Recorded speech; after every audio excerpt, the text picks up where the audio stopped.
السلام علیکم۔ آج بدھ ہے، فروری کی 12 تاریخ۔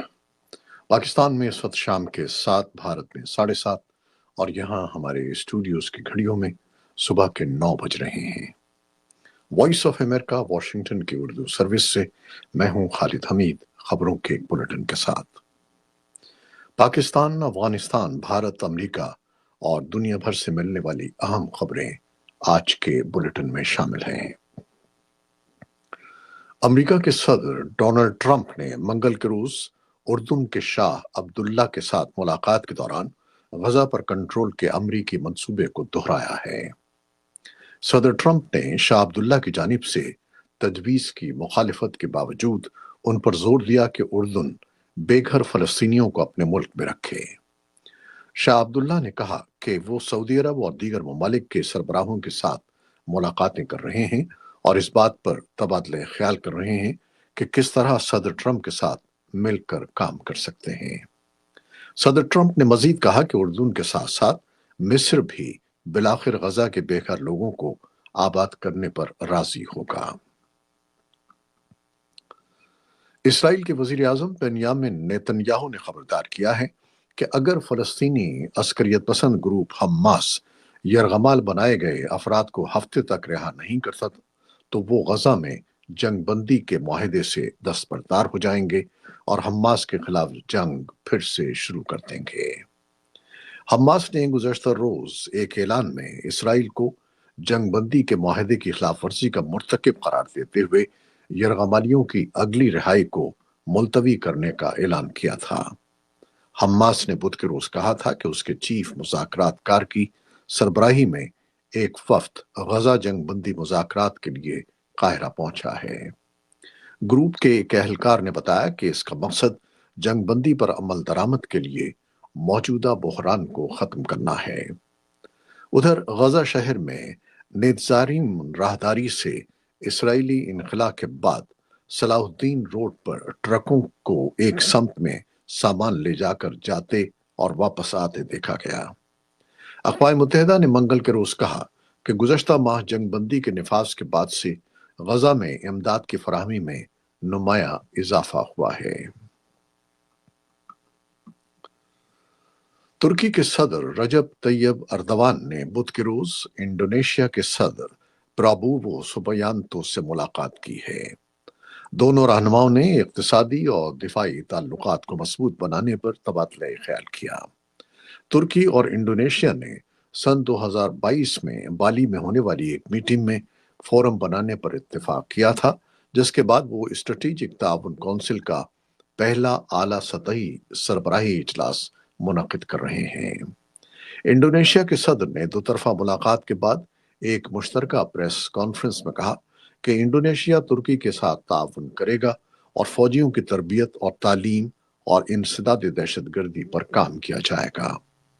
اردوان کے 4 روزہ دورے میں انڈونیشیا، ملائیشیا اور پاکستان شامل ہے۔ امریکی نائب صدر جے ڈی وینس نے پیرس میں منگل کے روز بھارتی وزیر اعظم نریندر مودی سے ملاقات کی۔ وینس اور مودی کی ملاقات مصنوعی ذہانت یا AI سربراہی کانفرنس کے موقع پر ہوئی۔ وائٹ ہاؤس کے مطابق دونوں لیڈرز نے اس طریقے پر بات کی جس کے ذریعے امریکہ کے نیوکلیئر ٹیکنالوجی کے شعبے میں سرمایہ کاری کر کے بھارت کے لیے توانائی کے ذرائع میں تنوع لایا جا سکتا ہے۔ یہ ملاقات ایسے وقت میں ہوئی ہے جب بھارتی وزیر اعظم امریکہ کے دورے پر پہنچ رہے ہیں۔ بھارتی وزیر اعظم نے ایکس پلیٹ فارم پر دورے سے متعلق لکھا ہے کہ اس سے انڈیا اور امریکہ کے تعلقات مزید مضبوط ہوں گے۔ صدر ٹرمپ کی جنوری میں وزیر اعظم مودی سے ہونے والی بات چیت میں امریکی صدر نے بھارت پر زور دیا تھا کہ بھارت امریکہ سے مزید سیکیورٹی ایکوپمنٹ خریدے اور زیادہ منصفانہ باہمی تجارتی تعلقات قائم کرنے پر کام کرے۔ بھارت کے سرکاری عہدیداروں نے کہا ہے کہ بھارت کم از کم درجن بھر شعبوں میں ٹیرف میں کمی پر غور کر رہا ہے۔ بھارت کے وزیر اعظم نریندر مودی نے پیرس میں منعقدہ مصنوعی انٹیلیجنس پاکستان میں امریکی سفارت خانے نے اسلام آباد میں فیصل مسجد پر تحریک طالبان پاکستان کے حملے کے خدشے کے پیش نظر اپنے شہریوں اور سفارتی عملے کو انتباہ جاری کیا ہے۔ سفارت خانے نے کہا ہے کہ شہری اور عملہ فیصل مسجد یا اس کے آس پاس کے علاقوں سے دور رہیں۔ سفارتی مشن کی جانب سے کہا گیا ہے کہ امریکی شہری احتیاط کریں اور اپنے سیکیورٹی پلان کا بھی جائزہ لیں۔ Chief justice of Pakistan Yahya Afridi نے بین الاقوامی مالیاتی فنڈ کے 3 رکنی وفد سے ملاقات کی ہے۔ جاری کردہ سرکاری ہینڈ آؤٹ کے مطابق یہ ملاقات وزارت خزانہ کی درخواست پر کی گئی۔ ہینڈ آؤٹ میں مزید کہا گیا ہے کہ ملاقات کے دوران بات چیت عدالتی اصلاحات، احتساب اور ججوں کے خلاف شکایات کے ازالے کے طریقہ کار پر مرکوز تھی۔ چیف جسٹس نے عدلیہ کی سالمیت اور آزادی کو برقرار رکھنے کے لیے ایک مضبوط اور منصفانہ احتسابی عمل کی اہمیت پر زور دیا اور وفد کو جوڈیشل کمیشن آف پاکستان کے حوالے سے اہم آئینی پیش رفت اور اصلاحات سے آگاہ کیا۔ دریں اثنا وزیر اعظم شہباز شریف نے دبئی میں IMF کی مینیجنگ ڈائریکٹر کرسٹالینا جارجیوا سے ملاقات کی، جس میں پاکستان کے جاری IMF پروگرام اور حکومت کے اصلاحاتی ایجنڈے اور اس سے جڑے میکرو اکنامک استحکام پر تبادلہ خیال کیا گیا۔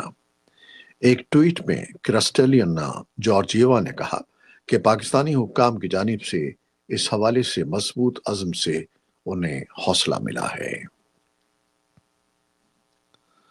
پاکستان میں ہر سال آج کے دن یعنی 12 فروری کو خواتین کا قومی دن منایا جاتا ہے۔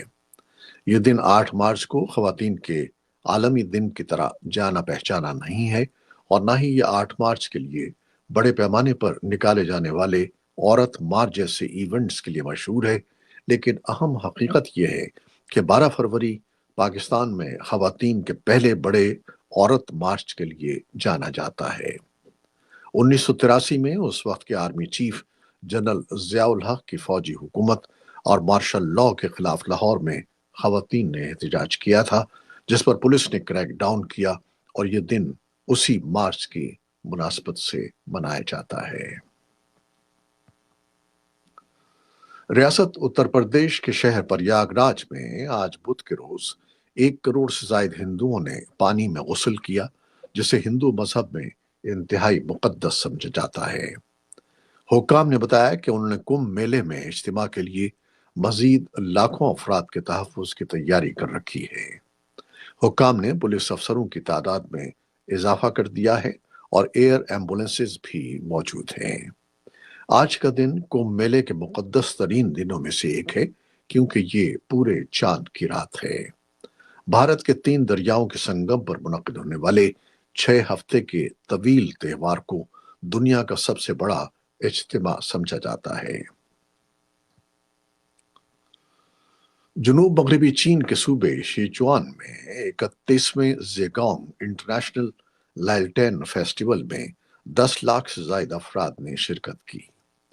منتظمین کے مطابق تہوار میں شریک ہونے والوں کی تعداد گزشتہ برسوں کے مقابلے میں 30% زیادہ رہی۔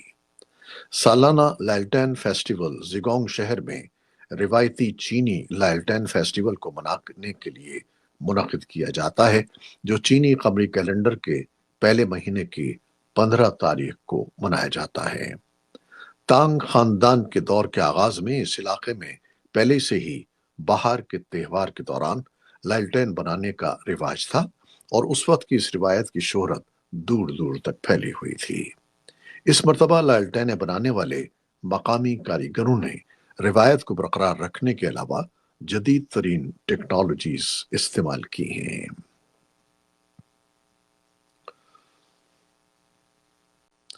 یہ تھیں وہ خبریں جو فیس بک لائیو ہم نے آپ کے لیے براہ راست پیش کی۔ ہماری ویب سائٹ اور پوڈ کاسٹ پر یہ بلیٹن آپ کے لیے پوسٹ کر دیا جاتا ہے۔ آپ ہمارے بلیٹن کو شیئر کرتے ہیں اور اپنے کمنٹس میں اپنی محبتوں کا اظہار کرتے ہیں، جس کے لیے ہم آپ کے بے حد مشکور ہیں۔ اپنی ان محبتوں کو جاری رکھیے گا۔ نیوز پروڈیوسر بے نظیر صمد اور نیوز ایڈیٹر بہجت جیلانی کے ساتھ خالد حمید کو اب اجازت دیجیے گا۔ اللہ حافظ۔